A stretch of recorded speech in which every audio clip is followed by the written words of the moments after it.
Yes, good morning students. Yes students, previous class में हमने file handling के बारे में कॉन्सेप्ट देखा था और फाइल हैंडलिंग के बारे में हमने देखा था कि फाइल हैंडलिंग होती क्या है और फाइल हैंडलिंग का यूज हम कैसे करते हैं। तो हमने ये चीज़ देखी थी कि फाइल हैंडलिंग एक्चुअल में एक ऐसा कॉन्सेप्ट होता है जिसके थ्रू यूज़र अपने प्रोग्रामिंग के थ्रू जो इन्फॉर्मेशन या जो इनपुट वो स्टोर कर रहा है उस इन्फॉर्मेशन को अगर हम फाइल में परमानेंटली स्टोर करना चाहते हैं तो परमानेंटली स्टोर करने के लिए हम फाइल हैंडलिंग कॉन्सेप्ट का यूज करते हैं। तो लास्ट क्लास में हमने देखा था कि फाइल हैंडलिंग का कॉन्सेप्ट उसका थ्योरेटिकल सेक्शन में देख लिया था। देन सेकंड क्लास में उसके प्रोग्रामिंग सेक्शन हमने देख लिए थे। तो आज हम उसका प्रैक्टिकल सेक्शन देखने वाले हैं। लेकिन उसका प्रैक्टिकल समझने से पहले मैंने आपको प्रीवियस क्लास में समझाया था कि फाइल हैंडलिंग के थ्रू यूज़र जो प्रोग्राम बना रहा है उस प्रोग्राम की इन्फॉर्मेशन को वो फाइल में परमानेंटली स्टोर कर सकता है। लेकिन अगर हम फाइल हैंडलिंग की तरह वर्किंग करते हैं तो फाइल हैंडलिंग में वर्किंग करने के लिए सबसे पहले हमें फाइल को क्रिएट करना होगा और फाइल क्रिएट करने के बाद फाइल को सबसे पहले हम ओपन करते हैं। इट मीन्स जिसके लिए हम ओपन फंक्शन का यूज करते हैं। इसके बाद फाइल को ओपन करने के बाद अगर कोई यूज़र उस फाइल में वर्किंग करता है तो वर्किंग करने के 3 मोड्स होते हैं। उन 3 मोड में right, read and append mode होता है कि अगर आप किसी फाइल के अंदर डेटा राइट करना चाहते हो राइट कर सकते हैं या फिर आप रीडिंग कर सकते हैं या ऑलरेडी अगर कोई डेटा पड़ा हुआ है, इन्फॉर्मेशन अगर पड़ी हुई है तो उस इन्फॉर्मेशन को आप एक्सेस कर सकते हैं, उसमें से डेटा निकाल सकते हैं। इसलिए हम फाइल हैंडलिंग को यूज करते हैं। जब हम फाइल का डेटा राइट करना चाहते हैं तो हमने प्रीवियस क्लास में देखा था कि फाइल में डेटा राइट करने के लिए, राइटिंग डेटा इनटू फाइल के लिए, फाइल हैंडलिंग के लिए 2 तरह के फंक्शंस यूज में आते हैं जिनमें एक फंक्शन होता है राइट फंक्शन, एक होता है राइट लाइन फंक्शन। तो हमने देखा था कि राइट फंक्शन का मतलब ये होता है कि जो स्ट्रिंग या जो इनपुट आप डाल रहे हैं उस इनपुट को फाइल में स्टोर करने के लिए, line by line data store करने के लिए हम राइट फंक्शन का यूज करते हैं। सेकेंड फंक्शन होता है right line function, right lines function. Right lines function का मतलब ये होता है कि जब हम मल्टीपल लाइन्स को एज ए लिस्ट ऑर्डर में वैल्यूज स्टोर करना चाहते हैं, फाइल में डेटा राइट करना चाहते हैं तो राइट करने के लिए हम राइट लाइन्स फंक्शन का यूज़ भी कर सकते हैं। इसी तरह से डेटा राइट करने के अलावा अगर हमें किसी फाइल से डेटा को रीड करना है तो डेटा रीड करने के लिए आर मोड या रीड मोड का यूज़ हम करते हैं। लेकिन जब हम रीड मोड का यूज़ करते हैं तो रीड मोड के अंदर डेटा रीड करने के लिए फाइल हैंडलिंग के अंदर 3 फंक्शंस यूज़ में आते हैं। उन फंक्शंस में पहला फंक्शन होता है रीड फंक्शन। तो रीड फंक्शन का मतलब ये होता है कि the read at most n bytes if no n byte specified read the entire file. कि अगर किसी फाइल में हो सकता है कि सिंगल लाइन डेटा हो या हो सकता है कि मल्टीपल लाइन डेटा हो, लेकिन जब आप रीड फंक्शन का यूज करते हैं तो रीड फंक्शन के थ्रू आप उस पूरी फाइल को रीड कर सकते हैं या फिर नंबर ऑफ बाइट्स या नंबर ऑफ कैरेक्टर जितने आप रीड करना चाहते हैं उतने कैरेक्टर भी आप रीड कर सकते हैं। तो जब रीड फंक्शन का यूज़ करते हैं तो रीड फंक्शन के अंदर अगर हमने लिमिटेशन दे दी या नंबर ऑफ कैरेक्टर दे दिए तो नंबर ऑफ कैरेक्टर देने के बाद उतने कैरेक्टर ही रिटर्न होकर आएंगे। अगर हम नंबर ऑफ कैरेक्टर नहीं दिए तो पूरी फाइल को रीड करेगा, जिसे हम प्रैक्टिकली अभी देखेंगे। रीड फंक्शन के बाद इसी का सेकंड फंक्शन होता है रीड लाइन फंक्शन। तो रीड लाइन फंक्शन का यूज पर्टिकुलर किसी फाइल में से लाइन बाय लाइन डेटा को रीड करने के लिए किया जाता है कि अगर किसी फाइल में से पूरी लाइन को अगर आप रीड करना चाहते हैं तो रीड लाइन फंक्शन का यूज करते हैं, जिसमें भी अगर आपने नंबर ऑफ बाइट्स पास कर दिए तो वो नंबर ऑफ कैरेक्टर उस लाइन में से नंबर ऑफ कैरेक्टर को रिटर्न करके लाएगा। अगर आपने नंबर ऑफ कैरेक्टर पास नहीं किए तो पूरी लाइन को रिटर्न कर देगा, उस पूरी लाइन को रीड कर देगा। इस तरह से हम इसका यूज करते हैं। नेक्स्ट थर्ड लास्ट फंक्शन होता है, उस फंक्शन को हम कहते हैं read lines function. Read lines function का मतलब होता है कि read all lines and return them in a list. कि अगर किसी फाइल में बहुत सारी लाइनों में बहुत सारा data as a paragraph format में स्टोर है और उसमें से हम पूरे डेटा को एज ए लिस्ट ऑर्डर में रिट्रीव करना चाहते हैं, it means line by line data हमारा row by row data store होना चाहिए, रिट्रीव होना चाहिए, तो उसके लिए हम रीड लाइन्स फंक्शन का यूज़ भी कर सकते हैं। तो तीनों फंक्शन में डिफरेंट ही हो गया कि रीड फंक्शन के थ्रू पूरी फाइल रिटर्न होती है। अगर हम नंबर ऑफ कैरेक्टर रिटर्न पास नहीं किए हैं, अगर नंबर ऑफ कैरेक्टर पास कर रखे हैं तो जितने कैरेक्टर पास किए हैं उतने कैरेक्टर ही रिटर्न होंगे। नेक्स्ट केस में रीड लाइन फंक्शन के थ्रू हम पर्टिकुलर सी लाइन को रीड आउट कर सकते हैं। अगर लाइन रीड नहीं करते हैं, नंबर कैरेक्टर पास नहीं करते हैं तो पूरी लाइन रिटर्न होती है, अदरवाइज नंबर कैरेक्टर रिटर्न होते हैं।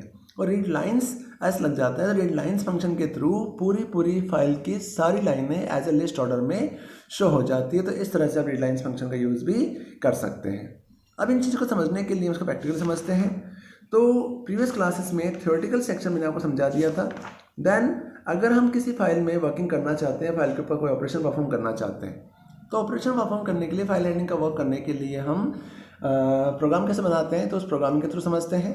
तो सबसे पहले मैं आपको समझाया था कि अगर किसी फाइल में आप वर्क कर रहे हैं तो फाइल में वर्क करते समय सबसे पहले आपको फाइल के अंदर डेटा राइट करना होगा। इट मीन न्यू फाइल बनानी होगी और डेटा राइट करना होगा। डेटा राइट होने के बाद आप उसमें से डेटा रीड भी कर सकते हैं और अपेंड भी कर सकते हैं। तो सबसे पहला वर्क हम करते हैं डेटा राइटिंग, कि हम किसी फाइल को ओपन कैसे करते हैं और इसमें डेटा राइट कैसे करते हैं उसे प्रैक्टिकली समझते हैं। फाइल में गए, न्यू पे गए, यहाँ जाने के बाद सबसे पहले केस में अगर आपको एक छोटा सा प्रोग्राम बना देता हूँ, देन एक्सप्लेन करता हूँ। ओपन,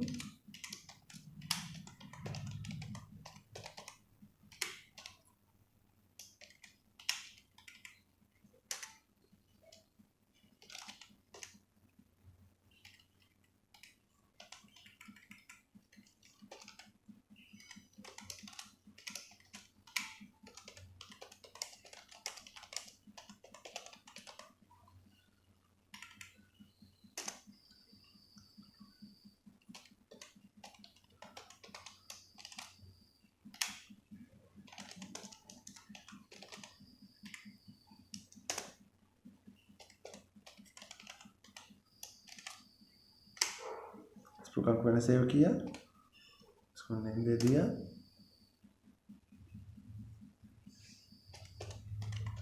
माय प्रोग्राम,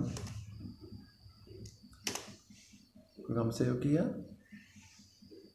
जैसे प्रोग्राम को रन कराया, इनपुट के लिए पूछ रहा है,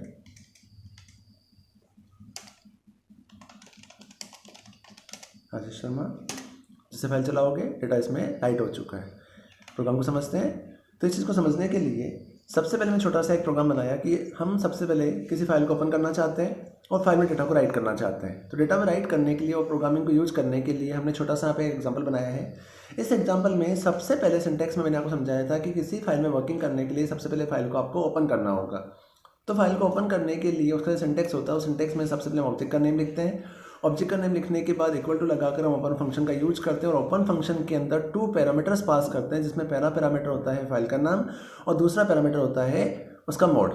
तो इस चीज़ को समझने के लिए मैंने छोटा सा एग्जांपल बनाया। इस एग्जांपल के अंदर सबसे पहले मैंने यहाँ पे एक प्रोग्राम के अंदर लिखा माई। तो माई यहाँ पर जो है वो हमारे लिए यहाँ पर ऑब्जेक्ट का नेम हो गया। तो हम ये जानते हैं कि ऑब्जेक्ट का नेम कुछ भी हो सकता है, बट कोई कीवर्ड नहीं होना चाहिए। तो मैंने यहाँ माई नाम से एक ऑब्जेक्ट बनाया। ऑब्जेक्ट बनाने के बाद यहाँ पर ओपन फंक्शन का यूज किया और ओपन फंक्शन के अंदर ब्रैकेट के अंदर मैंने फर्स्ट पैरामीटर पास किया student.txt और सेकंड पैरामीटर पास कर दिया मैंने यहाँ पर w। तो इसका मतलब ये है कि फर्स्ट केस में जैसे आपने student.txt लिखा, तो student.txt लिखने के बाद आपकी फाइल student.txt नाम से एक फाइल बन जाएगी। अब यहाँ पर हमने इस फाइल का पाथ पास नहीं किया। तो जब आप यहाँ पे फाइल का पाथ पास नहीं करेंगे तो बाय डिफ़ॉल्ट पाइथन का जो बिन डायरेक्टरी होती है, जहाँ इसमें लोकेशन होती है, जहाँ हमारी सारी फाइलें सेव होती है, वहीं पर जाके ये फाइल हमारी सेव हो जाएगी। तो हमने यहाँ पे लिखा student.txt coma next mode define कर दिया w मोड। इट मीन्स कि मैं फाइल को सबसे पहले राइट मोड में ओपन करना चाहता हूँ। तो फाइल को राइट मोड में ओपन करने के बाद मैंने यहाँ पर नेक्स्ट लाइन में लिखा s name equal to input.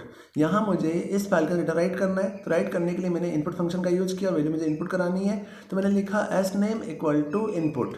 जैसे मैंने इनपुट लिखा, input name of student message दे दिया और नीचे गए और नीचे जाने के बाद माई डॉट राइट, यहाँ पर ऑब्जेक्ट का नेम क्या रहा है माई, जो हमारा मेन ऑब्जेक्ट है जिसके थ्रू हम किसी फंक्शन को कॉल करा सकते हैं और सारी फाइल हैंडलिंग के प्रोग्राम को यूज़ में दे सकते हैं। तो माई डॉट राइट लिखा। तो राइट यहाँ पे क्या हो जाएगा, मेथड हो जाएगा और इसके अंदर मैंने यहाँ पैरामीटर पास कर दिया एस नेम। तो ये सिंटैक्स मैंने आपको समझाया था कि अगर किसी भी राइट फंक्शन का अगर आप यूज करते हैं तो राइट फंक्शन के अंदर जो पैरामीटर आप पास करते हैं वो एक्चुअली में एक वेरिएबल होना चाहिए। तो फर्स्ट केस में हमने माई ऑब्जेक्ट का नेम लिखा, देन फाइल को ओपन किया। ओपन करने के बाद यहाँ पर फाइल का नेम पास किया कोमा w, इट मीन्स उसे राइट मोड में डिफाइन कर दिया। राइट मोड में डिफाइन करने के बाद नीचे गए, यहाँ लिखा s name equal to input, then यहाँ लिखा my dot write, my dot write और एज ए पैरामीटर पास कर दिया एस नेम। फाइल हमारी राइट हो चुकी है और इस फाइल को हमने क्लोज कर दिया। प्रोग्राम चलेगा कैसे, जैसे ही इंटरप्रेटर इस प्रोग्राम को रीड करेगा तो प्रोग्राम को रीड करने के बाद सबसे पहले वो यहाँ जाएगा और यहाँ जाने के बाद उस माई वाले ऑब्जेक्ट को एक्सेस करेगा और फाइल को ओपन कर देगा। ओपन करने के बाद student.txt नाम की फाइल बन जाएगी। इसके बाद नीचे गए, यहाँ जाकर मैंने s name equal to input, then यहाँ input name of student pass किया, मैसेज पास किया। जो इनपुट आप इसमें स्टोर कर रहे हैं वो वैल्यू हमारी एस नेम में चली जाएगी। एस नेम में जाने के बाद नीचे गए और हमने लिखा माई डॉट राइट और यहाँ पास कर दिया एस नेम। तो यहाँ पर जैसे आपने राइट फंक्शन का यूज किया तो जो भी नेम आपने पास किया है वो नेम हमारा फाइल में जाके स्टोर हो जाएगा और फाइल को हमने क्लोज कर दिया। तो जैसे इस प्रोग्राम को रन कर रहे हैं तो प्रोग्राम रन करने के बाद हमने इसमें रीडिंग का कोई कॉन्सेप्ट यूज में नहीं लिया है। तो जैसे इस प्रोग्राम को रन कराया तो हमसे पूछ रहा है कि input in name of the student, यहाँ डाल दिया हमने राजेश शर्मा, और जैसे ही आप एंटर प्रेस करेंगे तो ये डेटा आपका फाइल में जाके स्टोर हो चुका है, डेटा इसमें एक्सेस हो चुका है। अगर आप इस फाइल को देखना चाहते हैं कि डेटा कहाँ पड़ा हुआ है, रियल इसमें है या नहीं है, तो इस फाइल को ओपन करके देख सकते हैं। तो कैसे देखना चाहते हैं, तो देखने के लिए हम यहाँ पर गए, यहाँ पर जाके आप लिखो IDLE, बताता हूँ कि फाइल कहाँ बनी है, किस तरह से बनी है, देन आगे चलते हैं। ये थोड़ा सा प्रोसेस स्लो है।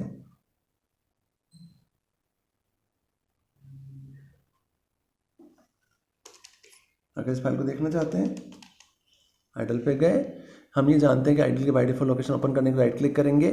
राइट क्लिक करने के बाद हम ओपन फाइल पे जाएंगे, ओपन लोकेशन पे जाएंगे। जैसे मैंने इस पर क्लिक किया, यहाँ पर गए, ओपन फाइल लोकेशन पे क्लिक किया। जैसे ओपन फाइल लोकेशन पे क्लिक करोगे तो हमने फाइल को किस नाम से बना रखा है, student.txt नाम से बना रखा है, तो वहाँ पर टेक्स्ट फाइल हमारी क्रिएट हो जाएगी।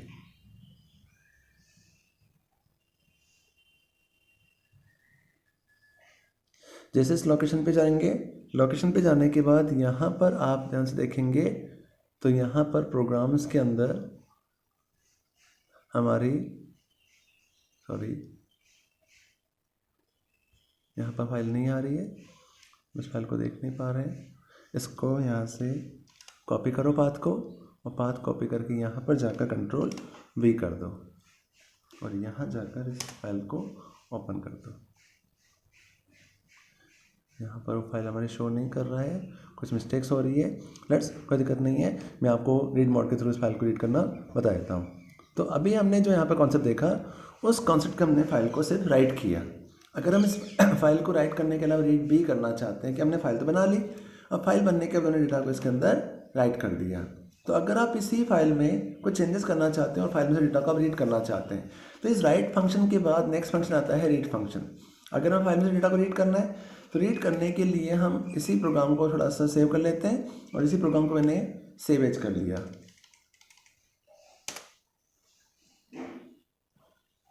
इसको दे दिया।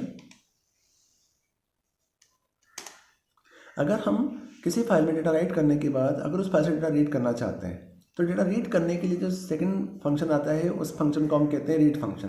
तो अगर डेटा रीड करना है, तो रीड करने के लिए चेंज बस ये करना है कि यहाँ पर जहाँ आपने W लिखा हुआ है, W की जगह क्या लिख देंगे, R लिखेंगे।